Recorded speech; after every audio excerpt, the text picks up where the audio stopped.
뭔가 목표를 향해 열심히 뛰는 건 권장할 만한 일이죠. 그런데 이런 목표가 있었다네요. 대박 사건. 네, 홍수민 아나운서. 네, 새해를 맞아서 연초에 이런저런 계획들 많이 세우셨을 텐데요. 그런데 이 남성은 좀 잘못된 목표를 세웠던 것 같습니다. 이 남성의 모습을 확인해 보도록 하겠습니다. 네, 가방을 든 남성이요. 어디론가 급하게 걸어갑니다. 이번에는 CCTV를 의식한 듯 얼굴을 가립니다. 그리고 그 사이에 옷까지 갈아입었습니다. 다른 골목에서는요, 비틀거리면서 술에 취한 행세까지 하는데요. 이 모두 대구 수성구의 고급 아파트에 몰래 침입해서 금품을 훔쳐서 달아나는 장면입니다. 얼마나 훔쳤는지 확인해 보도록 하겠습니다. 설 연휴인 지난 2월 2일에만 5만 원짜리 5,400장, 네. 만원권 100장 묶음 5개, 네. 1,000만 원짜리 수표 6장, 네. 그리고 귀금속까지 모두 3억 4천만 원을 한 번에 훔쳤는데요. 그런데 보시는 것처럼 이렇게 회수된 물건이 2월 2일, 그날만 훔친 물건이 아니라고 합니다. 하하, 보니까 뭐 지금 언뜻 봐도 저것은 뭐 귀금속 전문가가 아니어도요. 와, 5만 원 다발 보세요. 대단합니다. 저 귀금속도 보세요. 아마 저것도 고가 시계였겠죠. 그런데 김복준 의원님, 야, 참 이거 대단합니다. 저 많은 금액을 훔친 사람 도대체 뭐 하는 사람일까요? 나이는 33살이라고 그래요. 33세고 이 사람은 2018년 7월부터 네. 그러니까 작년 7월부터 금년 2월까지 네. 한 7개월 정도 되죠. 아하. 7개월 동안 서울, 대구, 네. 그다음에 경기 일원의 고급 아파트 11곳을 이제 빈집입니다. 침입해서 아까 말씀하신 것처럼 뭐 한 집에서 뭐 3억 4천만 원 상당을 훔치기도 하고 뭐 전부 합쳐보니까 뭐 총 뭐 한 4억 거의 5억 가까이 되는 것 같은데요. 네. 그러니까 고급 아파트 빈집만 미리 아마 인터넷 같은 걸로 검색을 해가지고 네. 사전에 확인하고 방범창 제가 늘 말씀드리지만 저층에 있는 방범창 네. 열려 있는 곳을 집중 타켓으로 삼은 것 같습니다. 네, 보세요. 현금만 해도요. 야, 5만 원 다발 저렇게 있는 거 진짜 저는 처음 봤습니다. 현금 2억 7천만 원, 수표 6천만 원, 금목걸이, 명품 시계. 와, 금이 또 얼마나 되는지 또 경찰이요. 또 실제 금 무게도 재보기도 하더라고요. 달아야 돼요. 예. 예. 저 보세요. 저렇게 경찰이 쭉 이 취재기자 앞에서 보세요. 금 무게가 얼마 나가는지 대보고 몇 돈쯤 되는지 이게 시가로 얼마인지 또 이 파악을 하려면 재봐야겠죠. 저렇게 금 무게까지 재는 해프닝, 촌극까지 벌어졌습니다. 그런데 앞서 보니까 김복준 의원님 엘리베이터 내부 CCTV 같은데 검거되는 장면인가요? 아니 그거는 네네. 지금 저 피신하고 네. 도주하고 하는 과정을 이제 그린 것 같은데. 앞서 혹시 그림을 좀 보여주시면 이 홍수민 아나운서 좀 설명 좀 해주세요. 그 지금 이 모습 같은데. 야, 이거는 네. 지금 이 모습이 어떤 모습인가요? 바로 이 모습이 검거가 되는 모습입니다. 잠복해 있던 경찰이 이 범인의 주거지에 숨어 있다가 네. 저 범인을 붙잡는 모습입니다. 아, 지금 저 엘리베이터에 내리려다가 느닷없이 순식간에 경찰이 이 엘리베이터에 타면서 제압을 했는데 제압하는 과정을 보니까요. 보세요. 김복준님, 팔을, 절도의 팔을 잡고 있는데 저건 어떤 의미일까요? 항거할 수 있는 어떤 그 위험한 흉기를 꺼낼 수도 있고 하니까 일반적으로 사람은 팔을 제압하면 일단 다 제압이 된 거거든요. 저기가 어디냐면 이제 경찰이 CCTV를 꾸준히 추적을 해가지고 저 범인의 거주지, 즉 말하면 이제 평택 쪽에 있는 한 오피스텔을 미리 파악을 했어요. 그래서 이제 엘리베이터 내려오는 거 보고 엘리베이터 안에서 검거를 하게 되면 사실 도망갈 곳이 없어요. 그러네요. 사실상 굉장히 안전합니다. 다른 사람이 다칠 일도 없고요. 그래서 이제 선정을 잘해가지고 한 것 같은데 제가 아까 말씀드렸지만 이 사람은 어떻게 보면 이제 우리말로 형사들 말로 꾼이라고 그러는데요. 그러니까 이 그들 세계에서는 거의 프로 수준인데 저기 보시다시피 지금 나오는 거 보면요. 아까 우리 홍순민 아나운서 말씀하셨지만 자, 흰 옷 입고 얼굴 한쪽으로 돌려가지고 CCTV 피해요. 그 다음에 다른 쪽에 가서는 골목 같은 데서 옷을 갈아입습니다. 환복을 해요. 그 다음에 또 저렇게 주차장 지나갈 때는 일부러 비틀비틀하는 거예요. 아하. 저건 경찰이 CCTV를 추적하는 과정에서 끊기게 만드는 거예요. 뭐 주치자로 보고 저 사람을 끊어버리면 동선이 이어지질 않죠. 네네. 그렇지만 이제 그렇게 속는 경찰은 없죠. 네. 네. 그러니까요. 대한민국 경찰이 그렇게 물렁물렁하지 않습니다. 그런데 경찰도 오랜 이 탐문과 이 잠복 끝에 이 절도범을 잡았을 텐데 경찰 얘기 들어보시고 이어가 보도록 하겠습니다. 안방 금고에 있던 3억 3천만 원, 이 현금 3억 3천만 원 절취하는 등 전국을 돌아다니며 총 11회에 걸쳐서 현금 등 4억 4천만 원 상당을 절취한 피의자를 검거했습니다.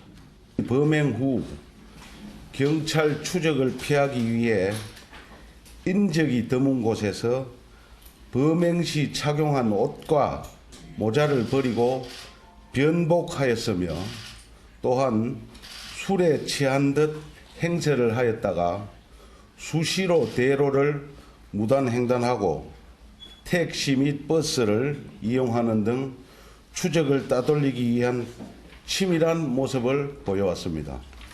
피의자가 워낙 금부치가 많기 때문에 금바를 만들어 보려고 유튜브에서 그 금 녹이는 방법을 다운받아서 실제로 실행을 한 적도 있습니다. 검거가 됐을 경우 그 원형 그대로 목걸이나 반지 원형 그대로보다 다 놓으면 그 증거가 없어지잖아요. 와, 김복준이 정말 입이 떡 벌어집니다. 본인이 직접 금을 녹였답니다. 이 사람이 이제 일단 금부치를 침입을 해서 훔쳐가지고 나오면 원형 그대로 가지고 있다가 나중에 이 검거가 될 확률이 있잖아요. 그러니까 증거인멸을 할 겸 해가지고 네. 유튜브 동영상 같은 거를 아마 이제 보면은 금 녹이는 방법 같은 게 나와요. 참 좋지 않은 거 많이 있는데요. 그러니까요. 그 방법을 배워가지고 훔친 금부치를 이제 녹여서 진짜 저렇게 녹였나 봐요. 네, 저 녹인 겁니다. 조금 전에 우리 그 안재경 형사과장이 금바라고 그랬는데요. 네. 뭐 금 덩어리로 하든지 아니면 골드바로 골드바, 골드바가 많이 쓰는 표현이야. 네, 금바는 맞는 건 아닌 것 같고요. 하여튼 저렇게 이제 골드바를 만들려고 골드바를 만들려고 이 배운 그걸로 녹여가지고 저렇게 가지고 있었던 걸로 보입니다. 네.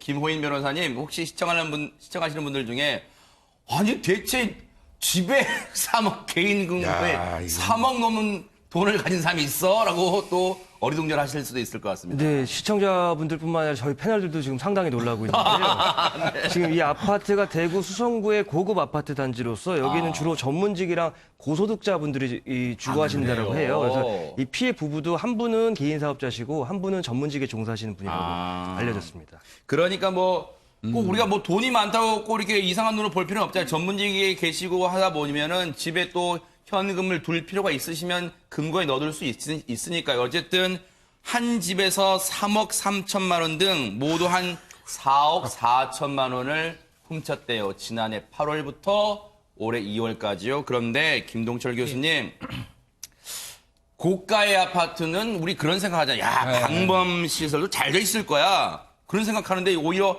허를 찔린 겁니까 혹시?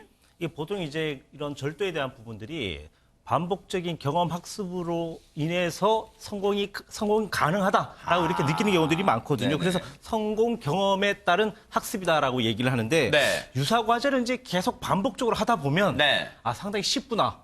그리고 어려운 부분들이지만 본인이 실제로 성공을 해버리면 이 목표의식이 낮아집니다. 그래서 어렵게 생각을 하지 않는다는 거죠. 그럼으로 인해서 오히려 더욱 성공률이 더 크다라는 거거든요. 자, 이런 것들이 사실은 범죄가 유사성으로도 계속 갈 수 있고 하나의 범죄 유형이 별로 변하지 않고 지속적으로 갈 수 있다. 이렇게 얘기할 수 있겠죠. 경찰도요, 이 범인을 잡기 위해서 나름대로 이 범인이 앞서 영상 보셨죠? 머리를 썼어요. 경찰의 추적을 따돌리려고 머리를 썼지만 경찰이 끈질기게 추적해서 잡았습니다. 경찰 얘기 마저 들어보시고 이어가 보도록 하겠습니다. 이 피의자가 인터넷을 보고 부자 동네를 검색했답니다. 부자 동네를 검색해서 가보고 자기가 범행하기 조금 용이하고 또 아파트가 좀 크고 이런데 자기가 범행 대상으로 삼고 사전 물색을 한 후에 침입한 것으로 판단됩니다. 자기가 가난하게 살았기 때문에 일정 금액의 내가 얼마를 모아야 되겠다. 이렇게 해서 뭐 도둑질도 하고 다른 일도 하고 이랬는 것을 우리가 추정합니다. 자신이 가난하게 살았기 때문에 일정 금액을 모아야겠다고 생각해서 도둑질을 시작했다는데요. 일정 금액이라고 하니까 뭐 작은 돈 같잖아요. 김복준 의원님, 예. 이 절도범 목표 금액이 100억이랍니다. 100억. 예, 100억입니다. 예, 100억인데 사실 이렇게 목표 금액을 설정해 놓고 범행했던 이 희대의 범인들이 있어요. 아, 그래요? 93년도부터 94년까지 부산 저쪽 그 지존파라는 그 범죄 조직이 있었어요. 사람을 5명이나 살해하고 강도행각 하던 그 사람들도 목표가 10억이었어요. 그러니까 93년도에 10억이면 지금 지금 따져보면 거의 비슷한 것 같고요. 네. 그거 말고도 뭐 부산 지역 쪽에서 한 9명 정도 살해하면서 99년도에 아파트하고 PC방 할 거, 그 다음에 결혼할 자금 구하려고 10억 목표로 범행했던 정두영이라는 사람도 있고. 그래서 범행 금액, 내가 얼마를 목표로 하고 딱 설정해놓고 범행을 했던 사람들이 생각보다 꽤 많은데, 그거하고 유사한 맥락의 요번 그 범인 같은 경우입니다. 네. 그런데요, 이제 최단비 변호사님, 절도범을 검거한 다음에 또 이제 저 사람이 주거지를 또 가봤을 거 아니에요? 그런데 거기에요, 체력을 키우기 위한 목적인지 모르겠지만, 악력기, 집에 철봉까지 있답니다. 진짜 이건 어떻게 봐야 돼요? 지금 이 범인이 주거하고 있던 이 주거지 오피스텔에서 현금이랑 귀금속 4억 2천만 원도 지금 회수를 했거든요. 네. 그리고 이 범인이 말씀하신 것처럼 100억을 목표로 했고 집에 악력기, 철봉까지 있다는 것은 지금은 이제 저층을 목표로 주로 했지만 저층 이외에도 어느 정도의 범행을 하려는 의도가 숨어 있다고 볼 수가 있겠죠. 그렇기 때문에 지금 현재로는 야간 주거 침입 절도로 구속해서 조사를 받고 있는데 절도 같은 경우에는 야간 주거 침입 절도 혐의 하나만 있다고 하더라도 이것이 범행의 횟수 그리고 피해 금액이 얼마인지에 따라서 형량이 달라집니다. 그렇기 때문에 현재 경찰은 말씀하신 것처럼 주거지에 악력기, 철봉들도 있고요. 또 100억을 목표로 했다는 것에 착안을 해서 여죄가 있을 수가 있다. 그래서 추가 피해 사례도 지금 현재 조사하고 있는 상황입니다. 그러네요. 앞서 저 절도범 했던 말 중에요. 가난에서 벗어나기 위한 일념으로 절도를 했다는 일념이란 말 이럴 때 쓰는 게 아니에요.